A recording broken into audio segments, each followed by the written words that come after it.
Pregunta 21.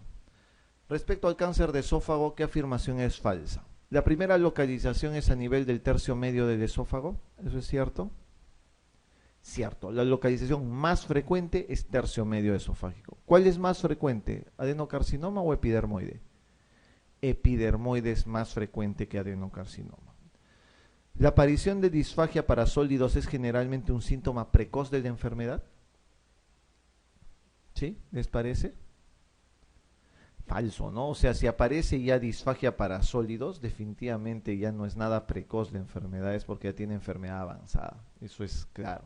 Cuando aparecen síntomas en un cáncer de esófago es definitivamente porque ya está avanzado. ¿Puede ser secundario a calasia el cáncer de esófago? Cierto. ¿A qué cáncer da la calasia? ¿Qué cáncer de esófago da? ¿Epidermoide o da adenocarcinoma? Usualmente en la calasia aparece epidermoide, ¿ya? Epidermoide. ¿Es más frecuente en fumadores? Claro, tabaco y alcohol son los factores de riesgo más importantes. ¿Su incidencia está aumentada en pacientes con enfermedad celíaca o no? Ahora que ya marqué la respuesta, pues te habrán que sí, ¿no? La enfermedad celíaca se relaciona a dos tipos de tumores principalmente. Linfoma, pero intestinal, y adenocarcinoma intestinal. Estoy hablando de intestinales. Pero también se ha asociado a tumores de esófago, en este caso carcinoma epidermoide, ¿ya? Pero los tumores a los que más se asocia la enfermedad celíaca son necesariamente linfoma intestinal y adenocarcinoma intestinal. Pregunta 22. La secreción de ácido en la célula parietal se lleva a cabo por una ATPasa específica que intercambia hidrogeniones en el citosol por...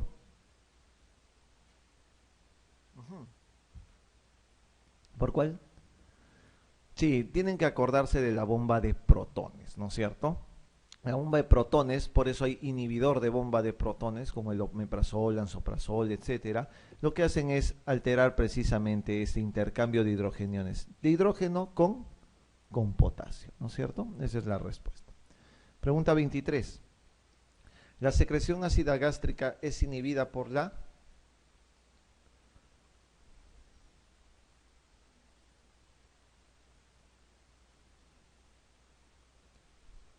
La secreción ácida gástrica es inhibida por la... Entonces, ¿por quién será inhibida la secreción ácida gástrica? ¿Por? La enterogastro es la única que les queda, sí, pues la enterogastrona es en este caso una de las hormonas que lo que hace es inhibir la secreción ácida gástrica. Recuerden que gastrina, acetilcolina son las principales estimulantes junto con la histamina, ¿no? Gastrina, histamina y acetilcolina, recuerden que son los receptores que tienen la célula parietal para la producción de ácido clorhídrico. Entonces, esas tres tienen que ser necesariamente estimulantes. La distensión gástrica les había mencionado, ¿no? Que uno cuando consume el alimento es el principal estímulo para la secreción ácida gástrica. Acá hay algo que realmente no hace estimular, que es la enterogastrona. Acá lo que hace es lo contrario, inhibe precisamente la liberación de esta. Pregunta 24. ¿La causa más frecuente de hemorragia digestiva baja? Esta es una pregunta recontra común en los exámenes, ¿no? Esta es bien, pero bien común. ¿Cuál es la causa más frecuente? Diverticulosis, no se olviden de eso, la causa más frecuente. ¿Y la segunda causa más frecuente? ¿Cuál será? Si la primera es diverticulosis, y no confundan por favor con diverticulitis, porque la diverticulitis es la inflamación, no sangra la diverticulitis, lo que sangra es la diverticulosis, ¿ya?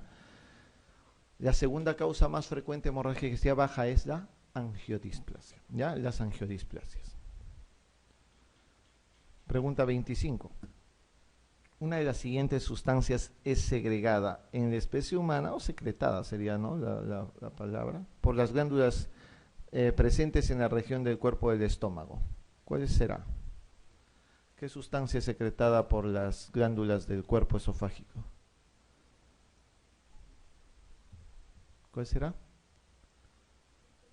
Factor intrínseco, no necesariamente. ¿Qué célula produce el factor intrínseco? La célula parietal, junto con el ácido clorhídrico, ¿no? ¿Y la célula principal qué produce? pepsinógeno. La célula G es la que produce gastrina. ¿Ya? 26. Señal de qué afirmación de las siguientes es cierta con respecto al ácido clorhídrico secretado por las células oxínticas de las glándulas del estómago.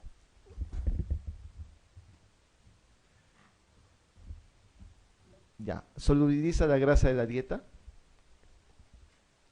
¿O no?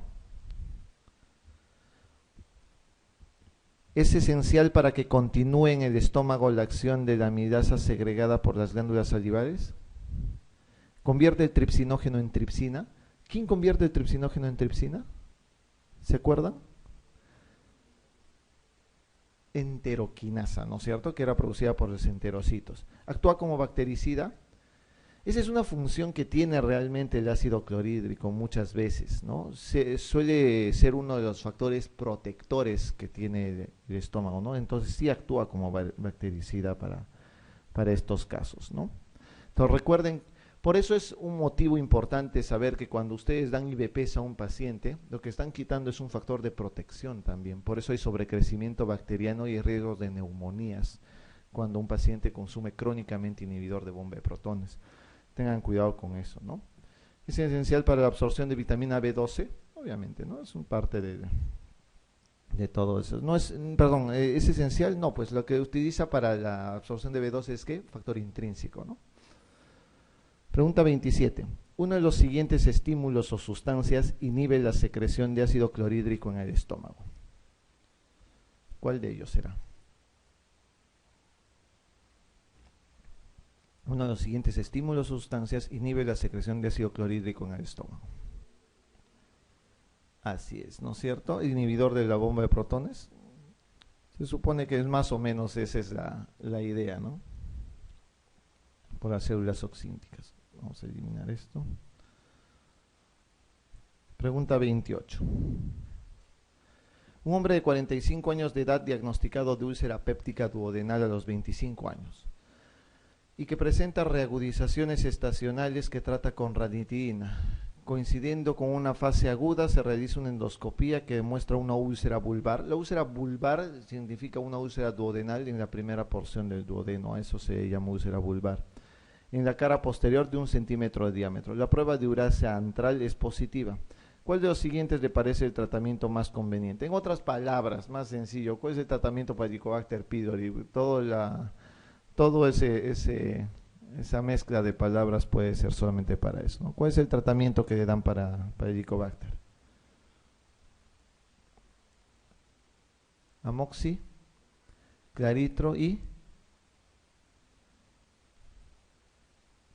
A ver, ahí dice, clavulánico, cipro y bismuto. ¿Le dan? No, amoxiclavulánico no se usa para eso. Ok. Cipro, bismuto y pantoprazol no es un tratamiento. Amoxi, bismuto y omepra, amoxiclaritro y pantoprazol, no hay problema con el IVP. Ya se utiliza amoxicilina, claritromicina y no importa el inhibidor de bomba de protones. Puede ser omepra, lanzo, panto, esomepra, cualquiera de ellos. Siempre el tratamiento para Helicobacter debe ser por 10 a 14 días, ¿de acuerdo? 10 a 14 días. Aquí dice danzoprazol, bismuto y sulfotaxima, no hay necesidad de dar así. Pregunta 29. Sobre la infección por Helicobacter pylori, ¿cuál de las siguientes afirmaciones es falsa? A ver, ¿la infección por HP se asocia a la mayor parte de úlceras pépticas? Sí, ¿no es cierto? Les he dicho que generalmente se asocia al 90% de úlcera duodenal, eso se decía antes, ahora es un poco, mucho menos, dicen, y al 60 o 70% de las úlceras gástricas, pero se asocia a la mayoría. ¿La prevalencia de la infección se relaciona con factores socioeconómicos? Cierto, a menor estado socioeconómico, mayor cantidad de Helicobacter pylori. ¿La presencia de HP en la mucosa duodenal es imprescindible para provocar la lesión ulcerosa? No es cierto, o sea, el Helicobacter en la mucosa duodenal no es el que ocasiona la úlcera, ¿no? Lo que ocasiona principalmente es la disminución del moco en esta zona y la cantidad de acidez que pueda haber ahí. Entonces no tiene nada que ver esto, ¿no? En los enfermos ulcerosos duodenales, curar la infección supone reducir drásticamente la posibilidad de recurrencia de la úlcera. Eso sí es cierto, o sea, tienes una úlcera, le das tratamiento y le das tratamiento para HP, la probabilidad de recurrencia es mucho menor, reduce el riesgo posteriormente. Por eso se debe dar tratamiento para Helicobacter después de una úlcera péptica. Más del 80% de las gastritis antrales crónicas están originadas por la infección de Helicobacter pylori. Actualmente se piensa que es así, ¿no? Más del 80% dicen que es. Pregunta 30. De los siguientes, señale el que considera factor etiológico para la gastritis tipo B no autoinmune. ¿Ya? ¿Cuál de esos es? Para empezar, ustedes saben que la gastritis son de dos tipos, ¿no? La gastritis tipo A y la gastritis tipo B. ¿Ustedes cuál tienen, la A o la B? Todos ustedes tendrán la B, a no ser que alguien tenga alguna enfermedad autoinmunitaria que da gastritis autoinmune. Por eso es A, lo asocian con autoinmune, para que se acuerden mejor. Pero la B es la más común, ¿ya? Es decir, que la B no hay mayor, es la más común de todas ellas. ¿Hay hipersecreción de ácido en la gastritis tipo B? Dicen que sí, ok. ¿Hipersecreción de gastrina pancreática? ¿Tratamiento con antiinflamatorios no esteroideos? ¿Estado de uremia o infección por HP? Está cantado el que tiene que ser infección por HP, ¿no es cierto? Recuerden que no hay hipersecreción de ácido, hay hiposecreción. No es normalmente una hipersecreción lo que debe haber por infección por Helicobacter, ¿de acuerdo? La infección por Helicobacter generalmente lo que hace es disminución de la cantidad de mucus, el factor protector, y la cantidad normal de ácido puede lesionar el estómago, o sea, no tiene que haber hipersecreción ácida para eso, ¿ya? Pero acá sí, lo que es un factor importante, obviamente en la gastritis tipo B, es la infección por Helicobacter. Pregunta 31. En relación a la hemorragia diverticular, ¿cuál es lo incorrecto? A ver, hemorragia diverticular, ¿ya? ¿Suele originarse en el colon derecho? ¿Verdadero o falso? Falso, dicen. Ok, vamos a entonces, esa sería la respuesta. Vamos a ver. ¿Es una complicación poco frecuente de la enfermedad diverticular del colon? ¿Es una enfermedad poco frecuente? ¿Es una complicación poco frecuente? En la mayoría de los casos la hemorragia recidiva, ¿cierto? En la mayoría de los casos. Suele presentarse como hematoquesia indolora. Eso sí es cierto, ¿ya? No, la hematoquesia generalmente que produce es sin dolor, o sea, el sangrado es sin dolor. Esa es la única verdadera que han contestado correctamente hasta ahora. ¿Suele dejar de sangrar espontáneamente?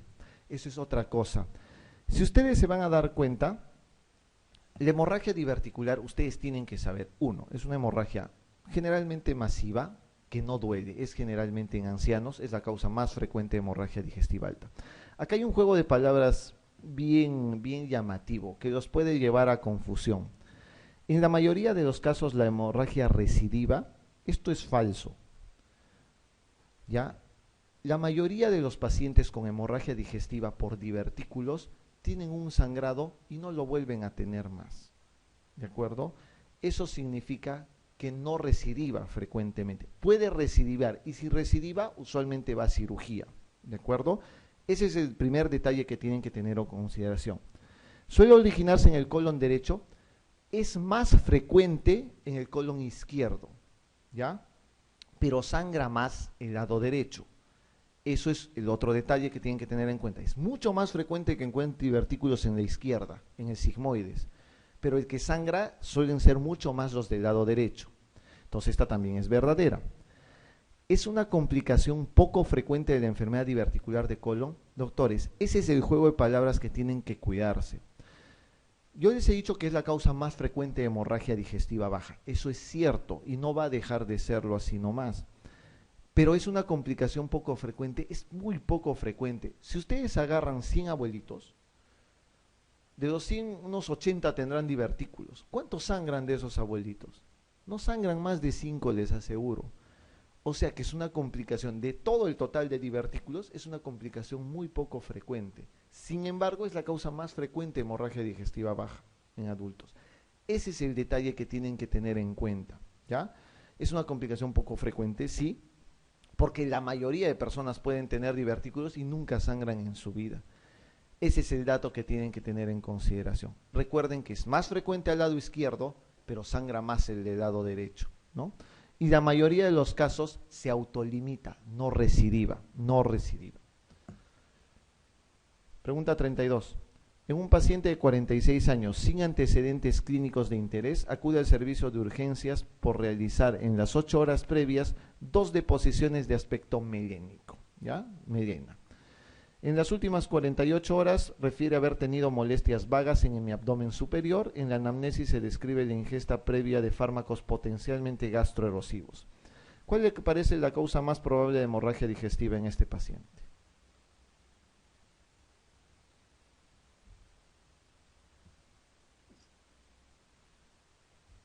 ¿Cuál les parece la causa más frecuente? La pregunta se resume en lo siguiente. ¿Cuál es la causa más frecuente de hemorragia digestiva alta? Así es. Y la pregunta es muy clara para eso. Es un paciente de 46 años sin ningún antecedente y que viene por hemorragia digestiva alta porque tiene melena, ¿no? En la anamnesis no hay ingesta de fármacos previamente gastroerosivos. ¿Cuál es la causa más frecuente de hemorragia digestiva alta? Sigue de lejos siendo la úlcera péptica. ¿Cuál de ellas? ¿La gástrica o la duodenal? La duodenal es más frecuente que la gástrica. Duodeno, ¿qué porción sangra más? ¿Primera, segunda, tercera o cuarta? ¿Qué porción sangra más? Primera. ¿Ya? Segunda, tercera y cuarta no es frecuente que sangre, realmente es casi infrecuente. Y se encuentran úlceras ahí, piensen en un Soldinger-Ellison, ¿ya? Pues son úlceras en ubicaciones no habituales. ¿Qué cara sangra más, la anterior o la posterior del duodeno? La cara anterior, es más frecuente en la cara anterior, ¿ya? Pregunta 33. En relación a un divertículo de Meckel, señale lo falso. ¿Una complicación es el sangrado en el divertículo de Meckel? ¿Eso es cierto? Es cierto, ¿no es cierto? Es la causa más frecuente de hemorragia digestiva baja en jóvenes, en niños generalmente. La causa más frecuente de hemorragia digestiva baja, masiva. Masiva, tienen que anotar eso como masivo. ¿Puede tener mucosa gástrica? ¿Un divertículo de Meckel puede tener mucosa gástrica? Cierto, por eso es que sangra muchas veces, ¿no? ¿El diagnóstico diferencial más frecuente es el de apendicitis aguda? ¿Sí? Cuando hay inflamación, ¿no? Hay diverticulitis de Meckel y se parece mucho a una apendicitis, entonces es una complicación más importante. ¿Es un divertículo verdadero? Sí, es un divertículo verdadero porque tiene todas las capas. ¿Se encuentra en el borde mesentérico del ilion distal? No, es en el borde antimesentérico del ilion distal, ¿ya? Recuerden que se encuentra a qué distancia de la válvula ileocecal. Más o menos, entre los 30 a 60 centímetros de la válvula ileocecal, a veces mucho más adentro todavía. ¿Ok? Entonces ya saben que la falsa es esta, se encuentra en el borde antimesentérico, no en el mesentérico. Pregunta 34. De las siguientes enfermedades, ¿cuál es la que con mayor frecuencia produce ulceraciones múltiples en las primeras porciones del duodeno y uno del intestino delgado? Aines, Crohn, TB, cáusticos, Yersinia.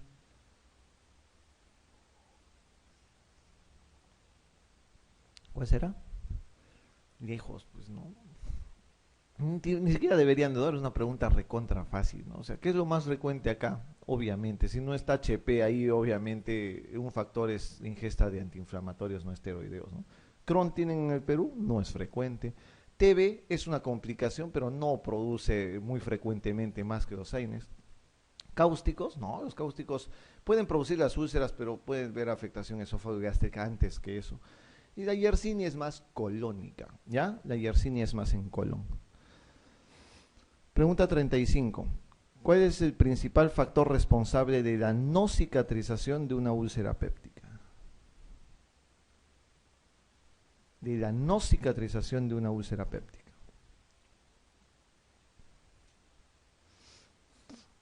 ¿Cuál sería? ¿Cuál les parece?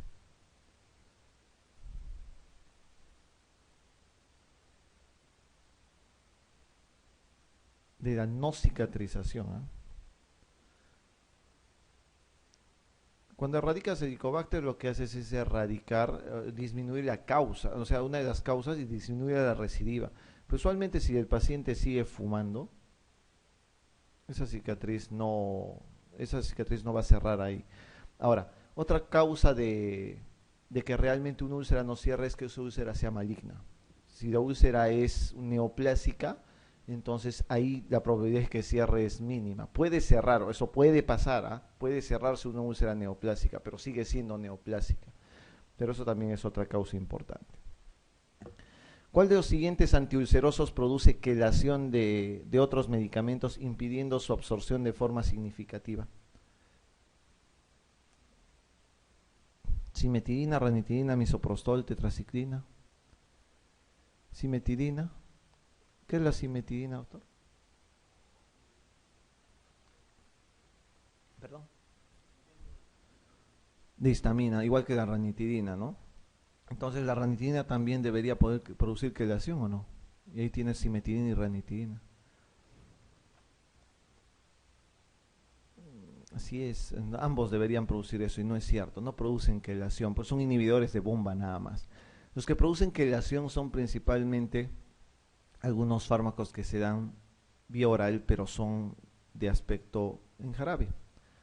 En este caso el sucralfato. ¿El sucralfato qué es? El octasulfato de sacarosa más hidróxido de aluminio. Ese es el sucralfato. Y es lo que hace el sucralfato, es un citoprotector, ¿ya? Es un protector de la mucosa gástrica.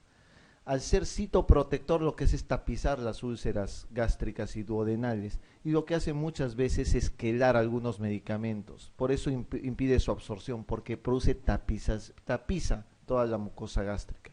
Por eso es que este es el que produce la quelación, ¿no? Ese es el sucralfato.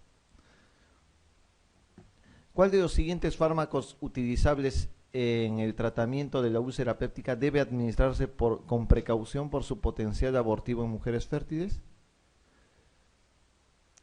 ¿Cuál será? Sí, pues si ven noticias aparecen, ¿no? Las vías del aborto y no sé qué aparece en la televisión ahora. Precisamente es porque recetan, lo que se receta indiscriminadamente suele ser el misoprostol, ¿no? El misoprostol, ¿qué es? Es prostaglandina E1. El misoprostol es un estupendo fármaco para la profilaxis de las úlceras por AINES, ¿ya? La profilaxis de las úlceras por AINES el mejor medicamento para eso es el misoprostol, porque es prostaglandina precisamente. Pero el problema del misoprostol es que produce relajación del músculo lisuterino, ¿no? Sobre todo el cérvix, y por eso produce abortos. Entonces, por eso no se debe utilizar en mujeres generalmente que están gestando, pero eso lo utilizan más para otra cosa. Entonces, misoprostol ahora ya no se utiliza para eso. Lo utilizan los ginecólogos para, en el caso de que haya abortos, por ejemplo, u óbitos fetales, para relajar el cuello uterino y para sacar al producto muerto, ¿no? Entonces, por eso es que no se utiliza misoprostol actualmente. Pregunta 38. La respuesta verdadera, a ver. ¿La curación de las úlceras gástricas precisa generalmente de confirmación endoscópica? Sí, ¿no es cierto? Esa es una respuesta verdadera. Vamos a ver si hay alguna confusión con otra. ¿El estudio gastroduodenal varitado tiene la misma sensibilidad que la visión endoscópica en la detección de úlceras del fondo gástrico? No, jamás, ¿no? Radiografía no es igual a endoscopía para eso. La visión endoscópica de un vaso sanguíneo en el fondo de la úlcera, si ya no sangra, ¿no aumenta las posibilidades de resangrado? No, falso. O sea, el hecho de que encuentres una úlcera tiene siempre posibilidades de resangrado, ¿no? El test de aliento no es útil cuando se quiere demostrar erradicación de Helicobacter pylori. Eso es falso, porque el test de aliento es la principal prueba para control de erradicación. Cuando tú tienes un paciente, tienes Helicobacter pylori, y le das tratamiento, la mejor forma de controlar la erradicación es test de aliento. ¿De acuerdo? Esa es una pregunta de examen. Un paciente joven que presenta dispepsia por primera vez en su vida debe ser siempre sometido a endoscopía diagnóstica antes de proponer ningún tratamiento. Falso. Lo primero que se hace es tratamiento empírico, ¿no? Entonces acá la respuesta es la A. Esa es la verdadera. Pregunta 39. Varón de 60 años de edad que consulta por alternancia de diarrea y estreñimiento con baja de peso y palidez. el hematocrito está en 30%, el TB non es positivo y no hay parásitos. ¿Cuál es el procedimiento diagnóstico de elección? Alternancia, diarrea, estreñimiento con pérdida de peso y palidez, hematocrito en 30 y TB non positivo. ¿Qué le hacen? Lejos. ¿En qué patología sospechan? ¿En un? ¿Qué sospecharían? ¿Por qué le harían la colon bajo sospecha de qué? De cáncer de colon, ¿no? O sea, es claro por qué, porque acá lo que tienen que pensar es un paciente que tenga alteración del hábito defecatorio con pérdida de peso. La pérdida de peso háganle pensar que ya es consunción de una neoplasia. Además tiene TB non positivo. ¿Qué significa eso? Sangre oculta en heces, algo está sangrando ahí. Y el hematocrito está en 30, o sea, está en hemoglobina, tiene anemia, entonces eso les hace pensar en una neoplasia. Una colono deben hacer siempre. Pregunta 40. ¿Cuál de las siguientes pruebas es la más adecuada para diagnosticar la causa de un cuadro de melenas de repetición sin otra sintomatología? Melenas a repetición, ¿qué es lo primero que deben de hacer?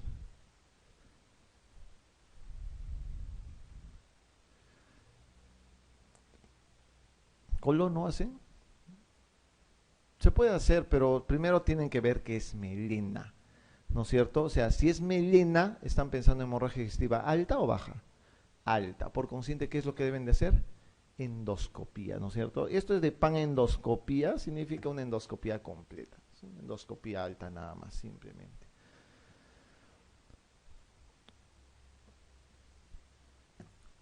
Un ejecutivo de una gran empresa de 40 años y sin antecedentes de interés acude al servicio de urgencias por presentar un dolor brusco y de gran intensidad, localizado en el epigastrio, que ha comenzado 1 hora antes y no cede.